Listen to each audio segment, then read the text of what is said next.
My name is Carly, and this is how it all started, in a house too big for its warmth, and with a family that couldn't quite fit together right. I grew up in a city where the weather was as unpredictable as my mom's moods.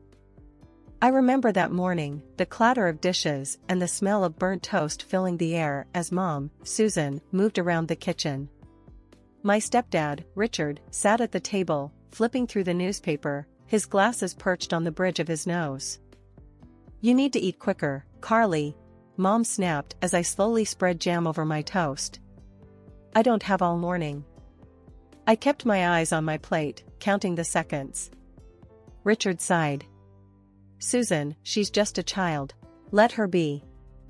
Mom muttered something under her breath, then turned her attention to me again. "And look at you, always so sloppy. Can't you at least try to look decent?" I glanced down at my shirt, noting a small stain I hadn't seen before. Before I could respond, the phone rang, cutting through the tension. Mom answered it with a huff, her voice sweetening as she realized who it was on the other end. "Oh, hi, Tom," she cooed into the receiver. "Yes, she's just finishing up her breakfast. No trouble at all." She shot me a look that said otherwise. When she hung up, she tossed the phone onto the counter. "Your father will pick you up in an hour. Make sure you're ready." "I don't want him coming to the door."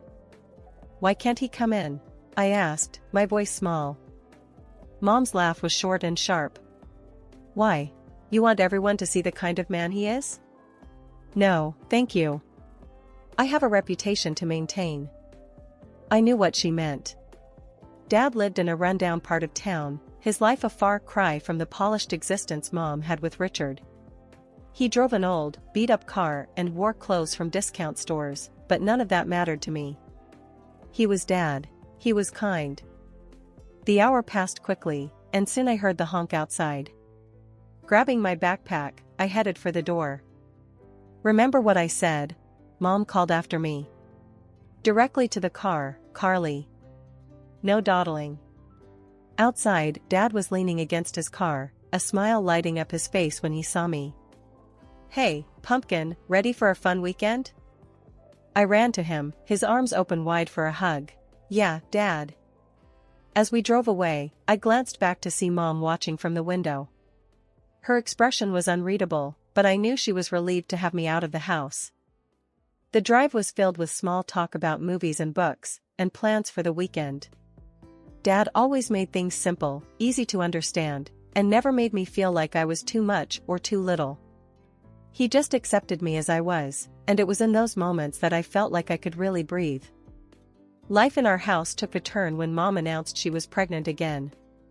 I was 10, old enough to understand that this might change things, but not old enough to predict just how much.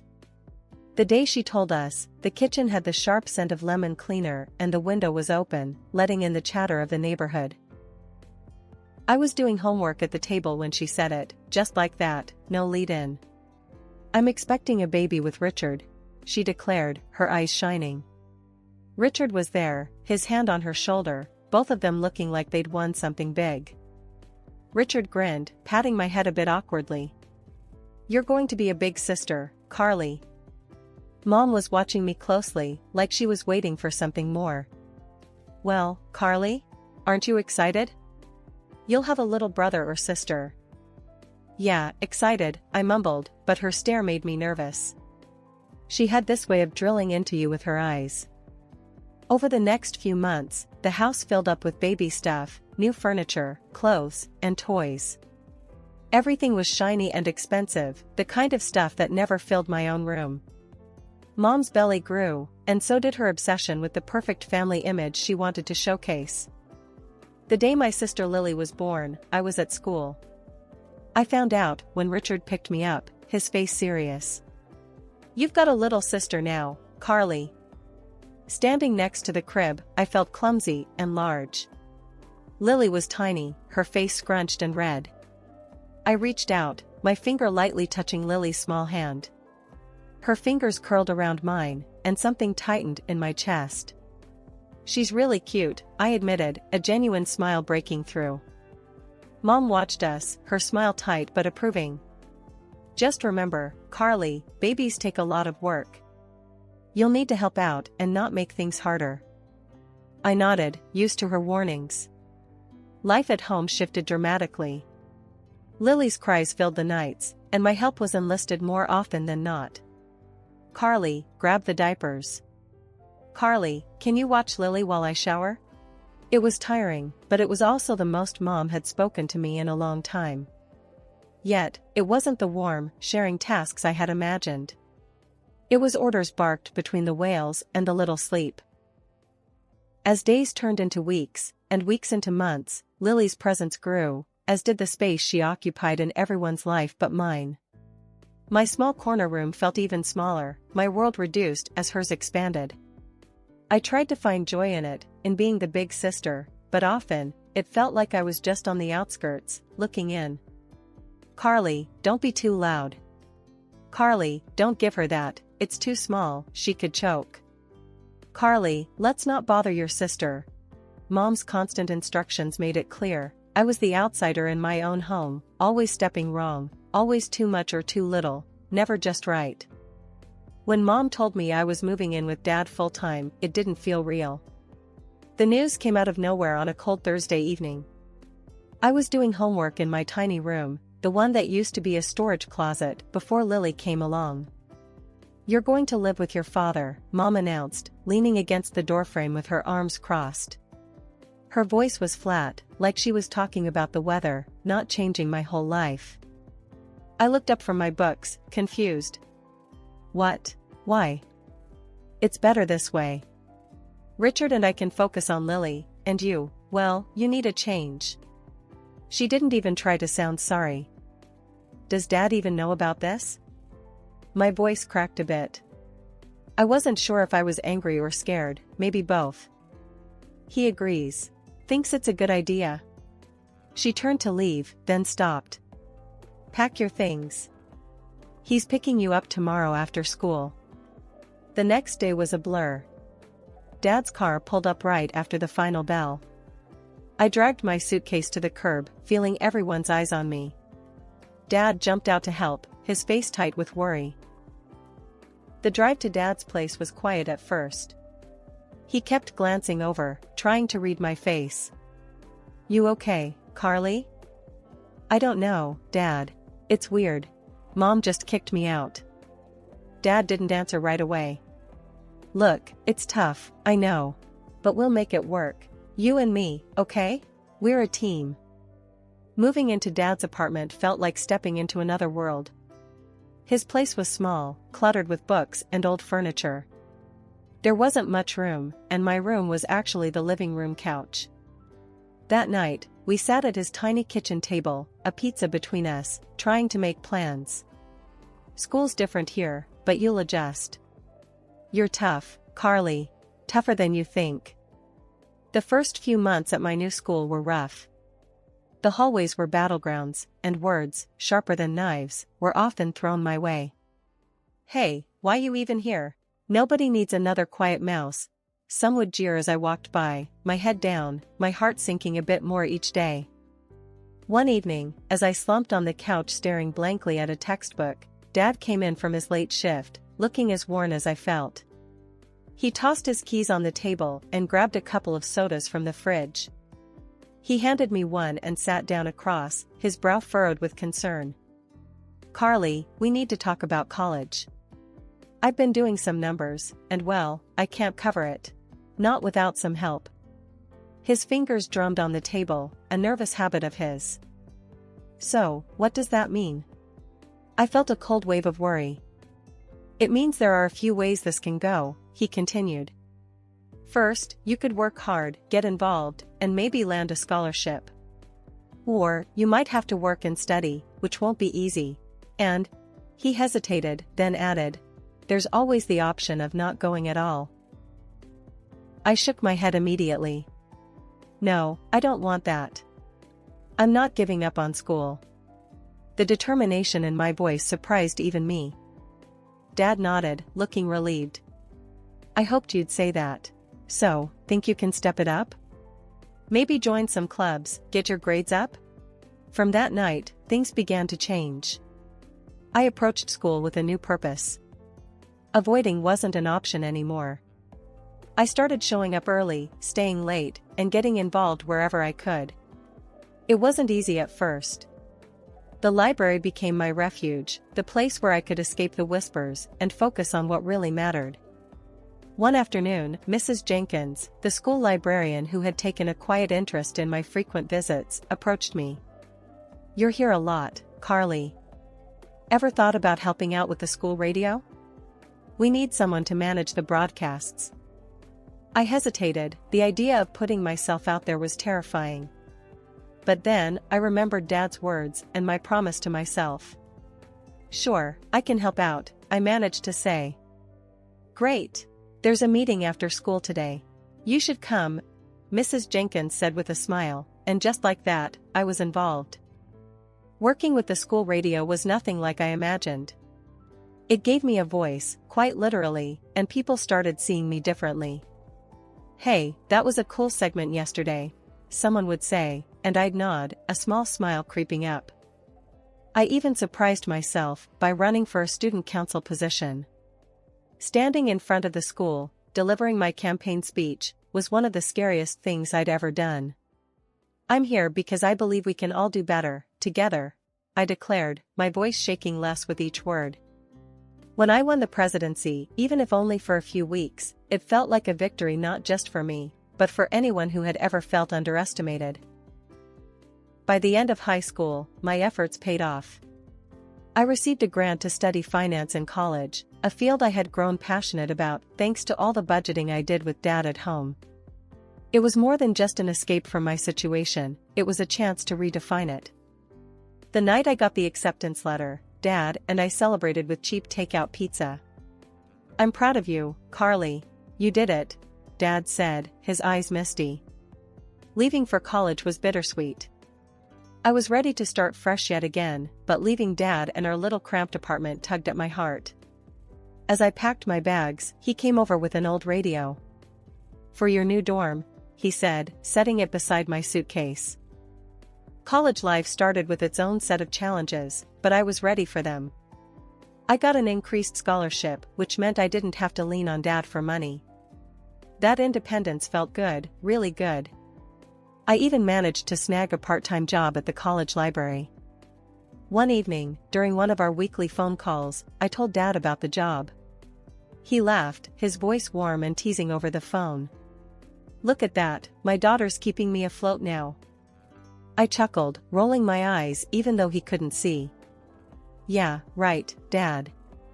Just trying to follow in your footsteps without stepping on your toes." College wasn't just about work, I made sure to learn something from every class, every lecture. And then came the internship opportunity at a local financial company. The internship was intense. I was thrown into the deep end, analyzing market trends, preparing reports, and sometimes, handling clients under supervision. My boss, Mr. Henley, was a tough nut to crack but fair.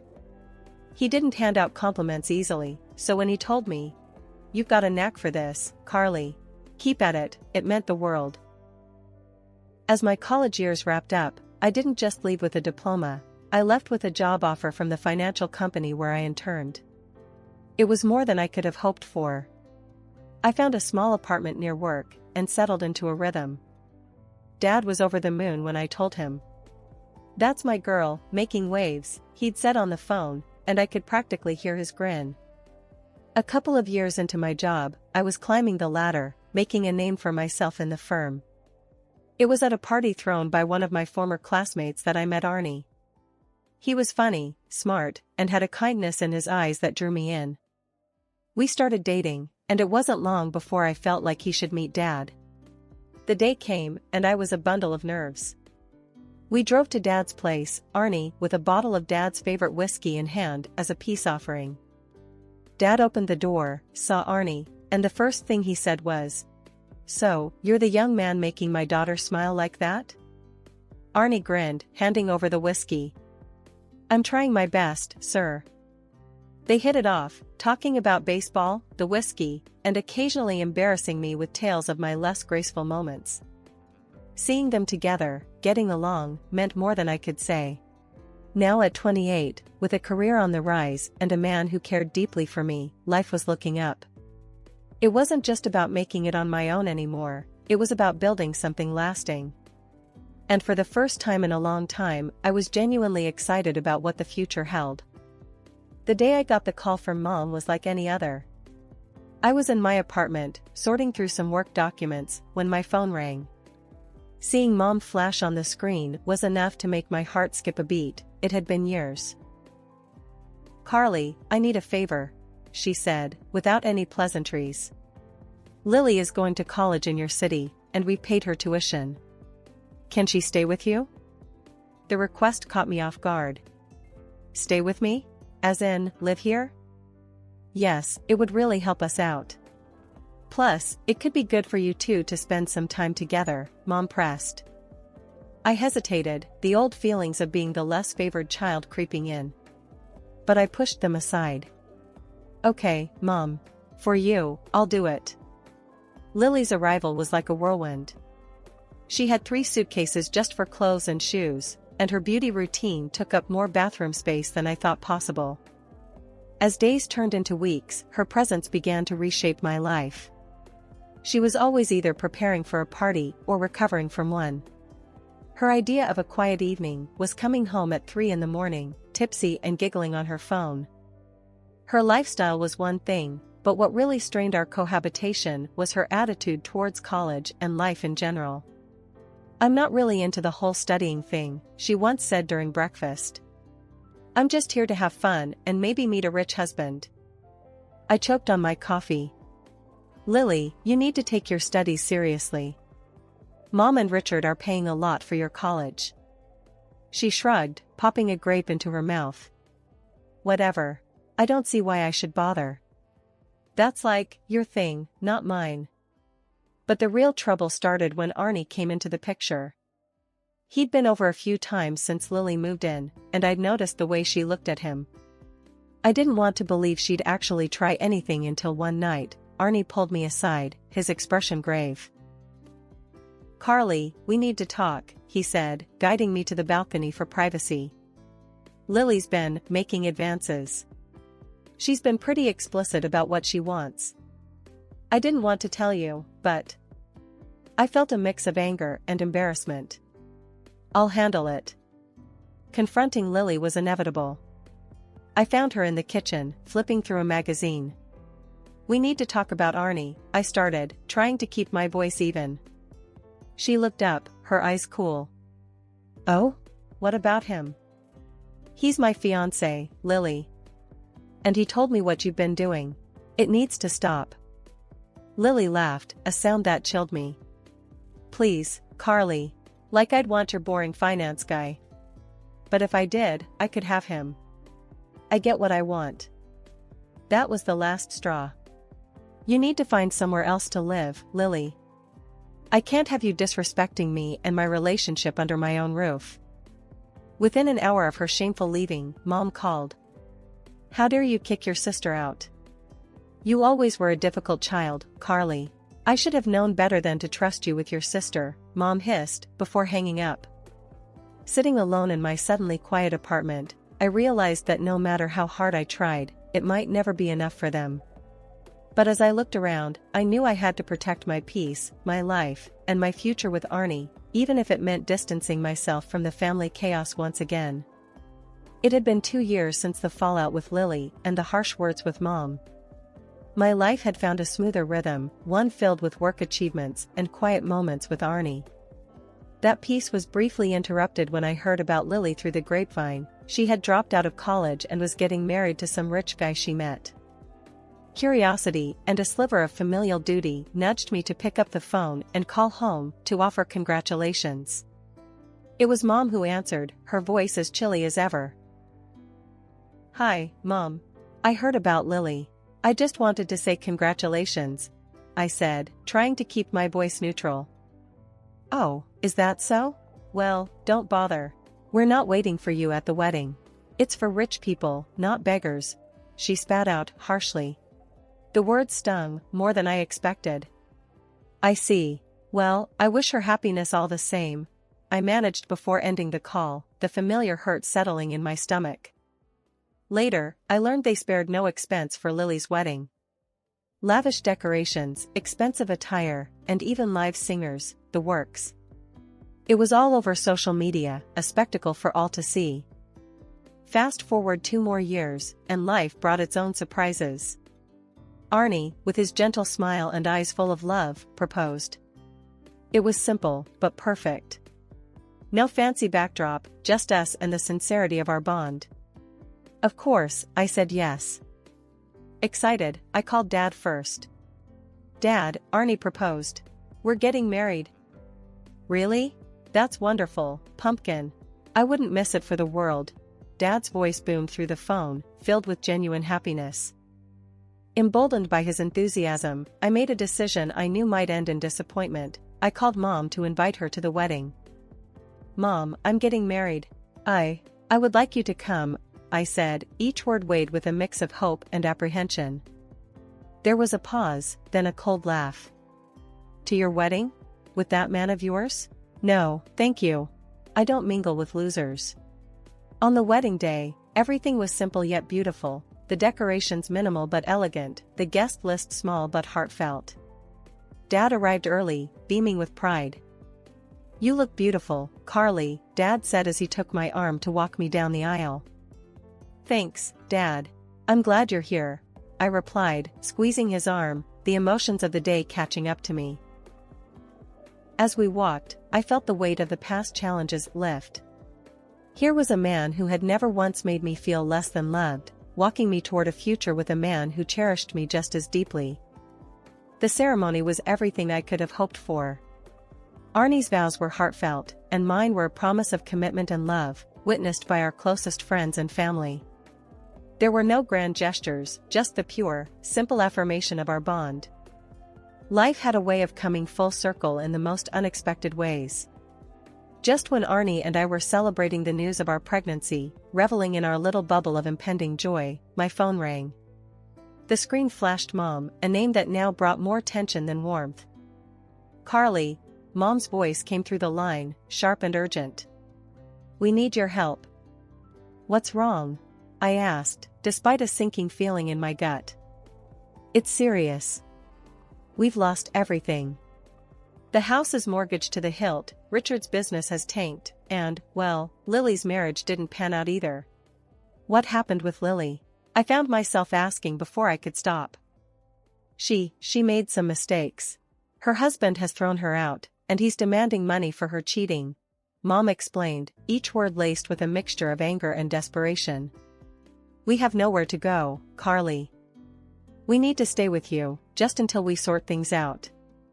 The request hit me like a ton of bricks. After years of minimal contact and outright rejections, this was too much. Mom, I don't think that's possible. What do you mean it's not possible? You owe us, Carly. After all, we are your family, she pressed, her voice hardening. Oh you? Mom, remember how you pushed me out when you thought I was too much to handle? How you never wanted me around unless it suited you? I replied, my own anger rising. That was different, Carly. This is serious. We are talking about being on the streets here, she countered sharply. You made your choices, Mom, and I've made mine. I have my own family to think about now, I said firmly. There was a pause, a heavy silence that filled the space between my resolve and her disbelief. You ungrateful child. I'll sue you. I'll get what's owed to me. I couldn't help but laugh, despite the seriousness of her threat. Sue me for what, Mom? Taking care of myself? Dad was my guardian when you pushed me out, remember? You have no legal hold over me. I hung up, heart racing. It was a confrontation I had always dreaded, yet now that it was over, I felt a strange sense of peace. I had stood my ground, protected my boundaries, and most importantly, I was protecting the little life growing inside me. Arnie came into the room, his face etched with concern. Everything okay, babe? I took a deep breath, wrapping my arms around him. It will be. We're going to be okay, all three of us. He hugged me back, his presence a reassuring fortress against the chaos of my family. We'll handle whatever comes, together. This little one has the best, Mom. As we stood there, I felt the first fluttering movements of our baby, a gentle reminder of the new life we were about to welcome. It was a poignant moment, filled with the promise of new beginnings and the affirmation that some family cycles were meant to be broken.